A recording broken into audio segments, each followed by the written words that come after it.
Hello. Hello. Hi guys. It's 4:20. We are Thursday, so it's time for the meeting of the 420 Talks. Yes, sir. Today I can see that you girls feel sick a little bit. A little bit. We woke up quite sick. What But our happened? voices fits well for today's topic. Did you smoke too much? Because today we're going to talk about drugs, as you know. Yes. We're going to have a few guests who's going to share their experiences. Nice people, nice topic. We're going to talk about the taboo surrounding illegal drugs that we all like to ignore sometimes. We all kind of abuse them sometimes too. And to what extent some people can take it. And hopefully you will spend a nice evening with us and learn a lot today. From other people's experience and how it affected them. So let's welcome them and start. Let's welcome them. Let's go.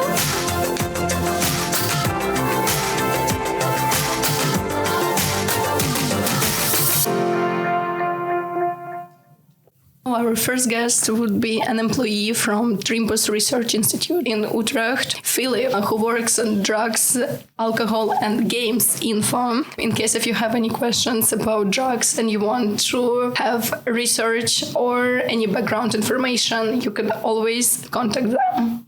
Hi, thank you so much for agreeing to do this. The first question we would like to ask you is, which kind of drug can you separate? What are the different kind of people can use usually? There are a lot of substances that people take, like a lot of drugs that exist, and there are thousands of different substances which have different effects on people. And there are three categories of drugs. Stimulants, examples are cocaine, amphetamine.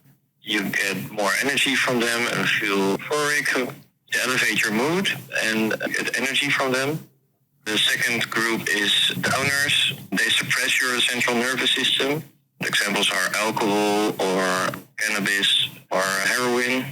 And the last group is psychedelics. And with those drugs, you experience the world a very different way. You can see colors different. The senses start to work differently. And examples of those drugs are LSD or magic mushrooms. Truffles. Yeah.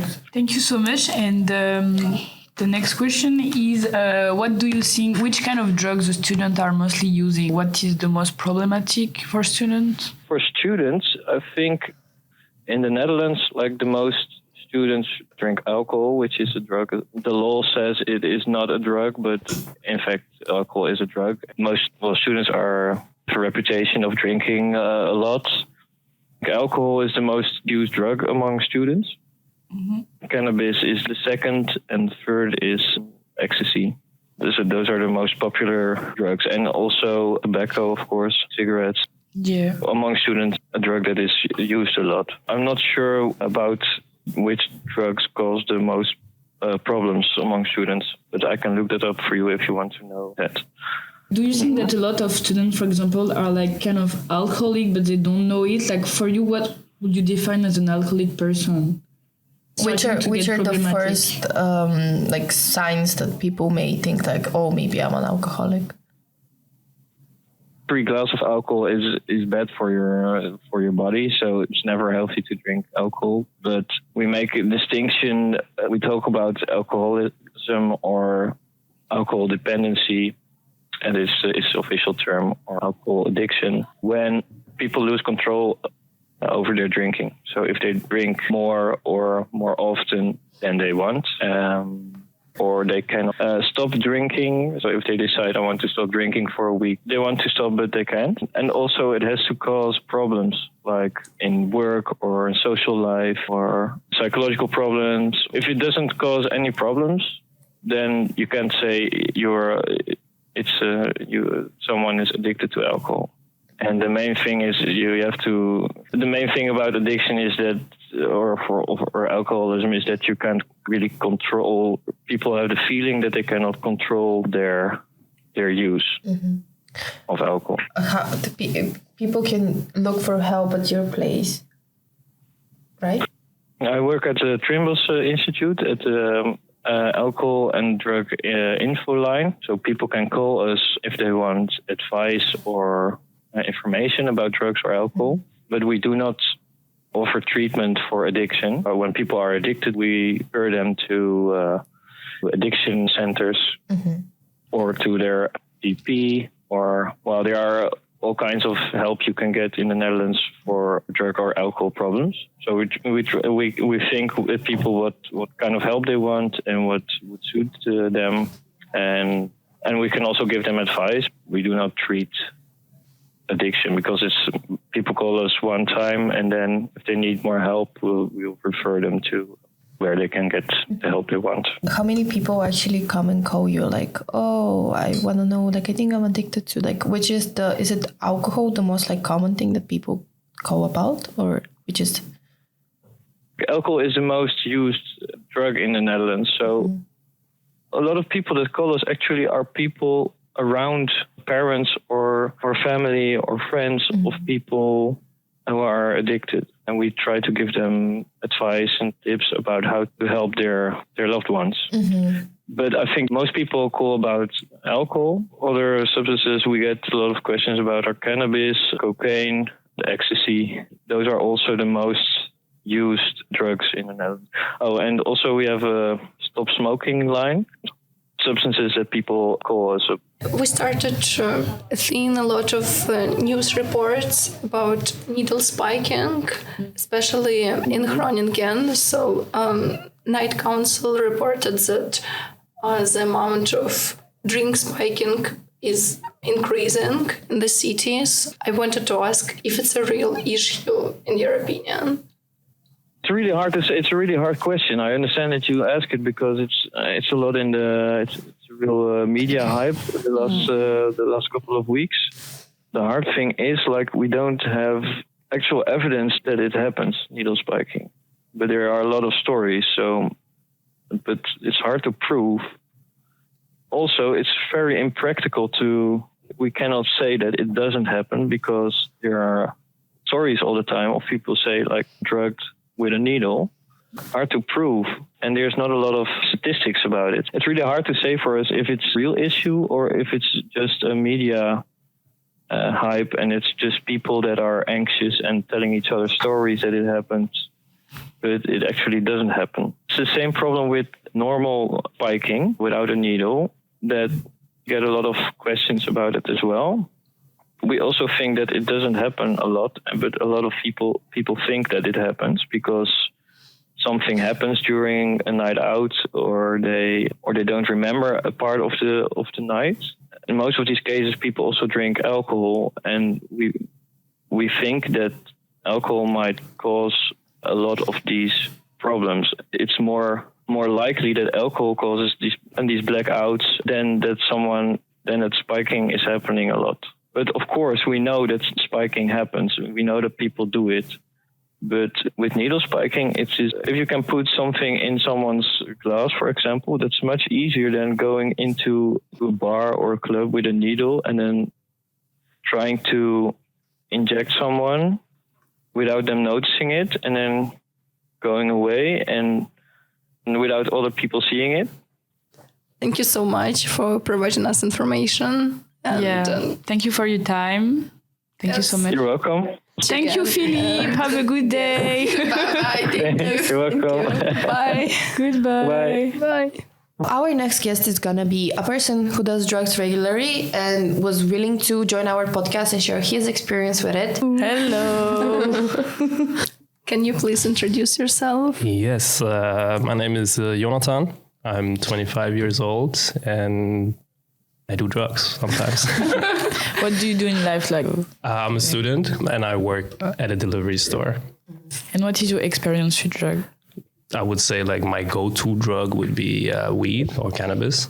I don't really like alcohol that much, but it's very nice to drink when you're like in a social setting and stuff. But I just don't like the day afterwards. It's just the worst. Hangovers are the worst thing. I've been into psychedelic for like not a couple years, but like a couple years ago. I tried out some mushrooms, some truffles, some LSDs. Maybe we can start to talk about the cannabis. Mm-hmm. Do you think that you smoke a lot because you live in the Netherlands, or like what made you start? No, I started smoking weed during my exchange year in America, but I'm from Germany. I don't know if it's illegal to say, but I do smoke in Germany because it's not really legal. We can cut it if it's no. It's too much. My friend group is just a bunch of smokers, and so kind of developed into like a daily habit. And what made you try it the first time? Just curiosity. I just wanted to try it. Saw it. I was like, Did you like it the first time you tried it? yeah, it was really nice. Okay. That's why I keep doing it. Yeah, because some people have the bad experience. They have like a bad trip, or like they just don't really, they get like paranoid or have anxiety, but I thankfully never had that. So Did you feel pressure to do it? Like, no. I actually, like the guy that asked me if I wanted to smoke, he was like, do you want to smoke? I was like, first I was like, nah, I don't really want to. It's my first time. I don't really know how it's going to affect me. But he was like, yeah, don't worry, just chill. And then during the night, I was like, yeah, why not? Fuck it. Do you think that it helps you to socialize more? No.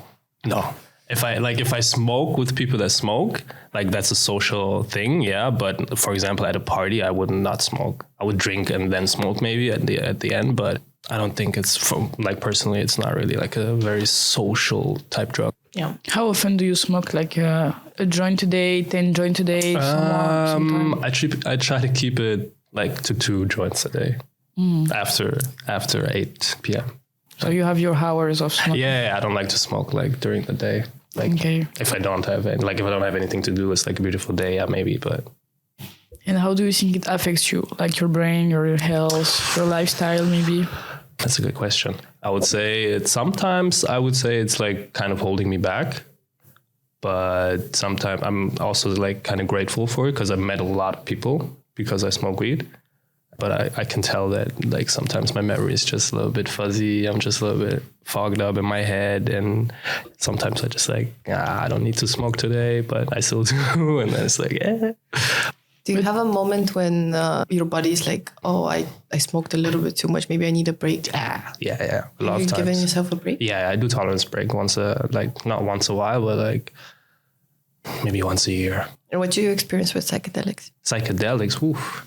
Psychedelics, I gotta say, they're like probably like my favorite drug. Like the experience of it was like the best thing I've ever done, probably.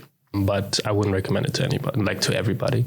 I would say like if you're like safe with your mindset and like stable and like really want to try it out of curiosity and not really scared of it, I would say go for it. But if not, it could go bad a bit. So have you heard like about any bad experience of people with this or psychedelics? Yeah, my friend, like the first time I did truffles was actually in Groningen. My friend truffles with me, and there was like one guy that didn't do it. He was trip sitting us, and one of my friends, he like had a really, really bad trip, so he's like kind of just in a weird place, and we just kind of had to like comfort him the whole time and make sure that he's all right and like make sure that he stays sane so he doesn't like lose it, because he was like really, really like losing it. And I was like, yo, calm down. It's just over time, it's going to get better. And it was kind of scary to see because I was tripping as well at the same time. So I was like, okay, I'm kind of enjoying this, but he's not. So it's like kind of like 2 worlds colliding. Have you had the moments when you're like, oh, that's really bad, but I was still gonna do it? Like with alcohol. Alcohol? Yeah. When you know you don't enjoy the alcohol, but you were still gonna drink it, so it's like you connect with other people at a party or something. When I was 18, but nowadays, when I don't want to drink, I just don't drink. So I don't really get peer pressured into it, but I see it with a lot of people that like they tell me that I want to drink the night, and then they go out and then they drink a bunch. I was like, okay, you do you. A lot of people just drink to socialize or fit in, or they think they can have a good time when they're not drunk and stuff. It's kind of sad that the mind is programmed like that nowadays, with especially young people. Do you think you can have fun on a party where everyone else is drunk and you're sober? Yeah. I had that. Okay. That's the best. For me, it's the best thing, to be honest. Seeing everybody else completely drunk and you're sober and the only person probably remembering that night, best thing ever. Okay, but I like that game. No, I'm not like, I don't judge people. If they want to drink, they can drink. I don't care, but it's just not your thing. It's not. No, definitely not. I hate alcohol, to be honest. But you hate it. I hate it, yeah. But you still drink sometimes. I do drink sometimes, yeah. But I would prefer that, for example, weed would be more socially accepted like alcohol, because I feel like alcohol nowadays is just so socially accepted that people don't even see it as a drug anymore. If you're drunk off your mind, you do stupid stuff. Yeah. And if you don't like alcohol and you still drink sometimes, why? Like, what makes you? Peer pressure.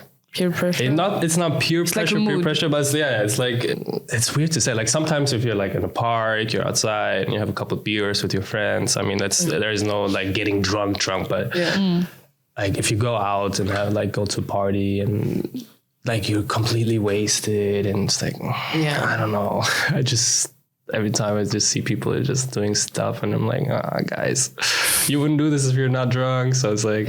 Some people feel better when they do when they're on intoxicated with alcohol. They have the confidence. Exactly. And that's why I think where like humanity is going completely the wrong way. Yeah. Because if you think that confidence comes from alcohol and not from yourself, I mean, that's... Where did it come from? It's not coming from that bottle that you just drank. It's not in there. There's no confidence in the ingredients.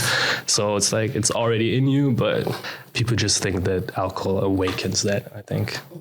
And do you think it's possible to change it? Because it's like very current, like for a long time now, the situation with the alcohol.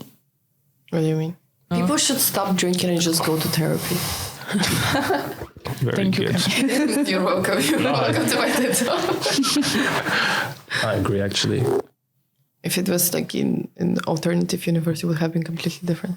Like maybe the main addiction wouldn't be alcohol. It would be like, I don't know. Books, maybe, yeah. Imagine. Just imagine. Society. Yeah, imagine. Thank you so much. Thank you for having me. Sharing. Of course, anytime. So our last guest for today is going to be also a student, but completely opposite to our last guest because she's never taking drugs and she's not using alcohol. Let's hear what she has to say. Yay! Let's go. And our another guest, Maria. Would you love to introduce yourself? Yes, hello, I'm Maria, and as I understand, I'm the most sober guy in the podcast. I'm 23 years old. I'm a student at the University of Groningen, and I'm really happy to be here and to talk about this exciting topic you have. Thank you for coming. Yes, Thank you for being here. As we understood, you're not really into drugs, into alcohols. Why is that? It was a long journey, but it has started from my family because we had certain values that you really don't want to do things that can damage your health. And I think one of the most important things that it wasn't really forbidden for us, like alcohol, parties and stuff like that. That's, I think, the reason we didn't feel it is something forbidden and we didn't lure for it. That's why we developed a really healthy lifestyle and healthy attitude. So we never had this tension to try something forbidden. My sister, we're always very cautious about these kind of things. So we never wanted to try something like that. Yeah. You're an international student. Can you share your experience about the first year in Groningen? How was it? So where were you living? And had experience with living in two kinds of dorms in Groningen. Indeed, that was the case that if you want to fit in, and all the people who want to fit in, the most straightforward choice would be to arrange some sort of gathering, party, when you have alcohol there for sure. Could say that many people, especially who were international and for whom it was the first time they left their families, they really wanted to try everything they can for a new experience and just to maybe relax a bit because there was plenty of new people. You cannot say this about everyone because what I noticed that domestic students do not really share that kind of feature that they, especially with respect to the drugs. So yeah, I would say it was mostly internationals and mostly young people who were maybe underage even. But yeah, it was their first time to leave their family, and I think they just felt that there was no control anymore, and yeah, they just felt the tension to try something new. You've never tried before? Like any type of alcohol or drug? Alcohol, yes, I did, but no, not drugs. That's conscious choice because I suspect that I can be really addicted to that kind of stuff that alter your mental experience. That's why I'd rather not to try because I know, for instance, if it's about the food, if I try some food which I really like but which is not unhealthy, I just cannot stop. That's why I'd rather not try, or I just I cut it off completely. As a peanut butter thing for me, Yeah. I cannot stop. So I never buy it. And I think that's the same with the drugs. I just don't dare to try. And with the alcohol, you said you try like in which circumstances? Like normals. I think it started with the family. Again, it wasn't forbidden. Just of course we weren't drunk there, but it was just like a little bit for like special occasions. And it was a couple of times at school. I think it was some similar stuff when you try to fit in because everyone like tries it. But I don't think I was ever like really hammered or that drunk, you know, because for me it's really important to feel control of what I'm doing. That's why I don't think I ever crossed the lines that I was like, hammered. It was a little bit, and I just overgrown that phase when I came here. So I didn't want to try it. Didn't want to do that again. Yeah. Did you ever feel excluded because you're not drinking alcohol, because also of the drugs maybe? Yeah, not about the drugs, because I think, but with the alcohol, of course, like when you come to any kind of party or birthday, it's always there, and people always start to ask, like, why don't you drink? But I had a really good excuse. I just can't say something. You know, I'm taking medication. Like, that's why I don't drink, because you don't want to explain the whole thing and be like boring person. Explain why you don't think that's a good thing for you to drink. In some sense, I feel excluded because I don't really enjoy being surrounded by drunk people, you know? Because there are people who are okay to be not drinking, but they just like hang around with everyone else. But like seeing your really drunk friends, it's not fun for me. So, but I don't feel excluded with that respect, because I think there are plenty other activities which you can do together without alcohol. Do you feel like you kind of do feel excluded when you're in a party and everyone else is drunk? Yes, I feel excluded with the respect that I just don't enjoy it, and that's why I would leave early, but not because like I'm different or I am wrong or something like that. And I don't feel it like in other environments with the same people. When it comes like to study environment, I don't feel like isolated or not fitting in. So. Did you ever feel pressure to use, maybe to drink alcohol, especially during your first years here? No, never. I think it was a really good excuse I had that I'm taking the medication. That's why the person cannot like make me drink. And it's really sad that you had to have the excuse. Respect your opinion. Yeah, but you know, it also depends. Like if the person is drunk, you cannot expect something more or less to do for him or her. Yeah, because he's not like with his own. So I'm kind of chilled with that. I understand that the person is like a bit altered right now. So I'm like, I kind of drink right now. So that's it. And like closer friends, they already know, so they won't be like bothering me with that question. But it's mostly about people I don't know. How do you have fun when you don't drink during a party? How do you like to spend your time? Like, how do you like to have fun? I'm kind of introverted person, and I'm surrounded by the same introverts, and especially most people I hang out with are from my program. And I'm doing computing science, so people are not all of them, but like most people are into like board games, maybe video games. Chill stuff. Yeah, so like alcohol, it can be present, but it's not for like being crazy or self-mandatory. Yeah. When have you first tried alcohol, like really like to be drunk or something? Was it 16 as you? So No, I think I was 15, 14. But the thing is that when you start drinking alcohol, you take one glass, you're drunk. You know, Now the more you drink, the less you drink fast. You know what I mean? For me, I was like 10 or something. Oh, sure. Yeah, but I'm Balkan. It's different. They're built different there. It was like there is this moment because I've drank alcohol by accident when I was 5. But it was because Were you drunk? Yes, my dad kept on telling me because they forgot like a glass or a bottle of like something, like it had vodka rakia, and it's like it looks like water, and I wouldn't guess it. So I was just a baby, and I got the photo. I was like, yes. And that's the most common thing, the first experience of like drinking in the Balkans. Is like because you thought like a homemade like alcohol is like something else, and you just like chug it because it looks like water bottle. Of course, I would drink it. God. Yeah. Jesus. Thank you so much. Thank you so much for being here. It was really interesting to listen to your point of view. Yeah. Thank you. Thank you. Thank you for sharing. Guys, this is it. I think we're done for today. Yes, these were our guests. They did talk a lot. I'm happy with the conversations we had with them. Two like different opinions and a professional who shared expertise more. Formed really well.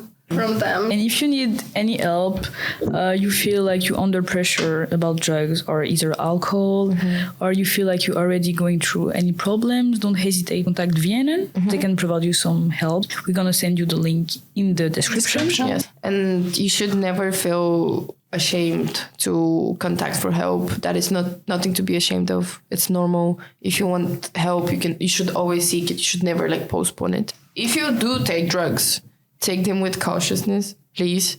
Research your drugs, know the source where you get them from, be in the right state of mind when you do. Yes, at VNN you can also get them tested for free, absolutely nice. for free. And it's also anonymous. Take care of yourself, guys. Yeah, Yes. don't take it from a stranger also. Yes. Never. And of course, if you can not take drugs at all, it's even better. That would be the best option, yes. See you See you next week.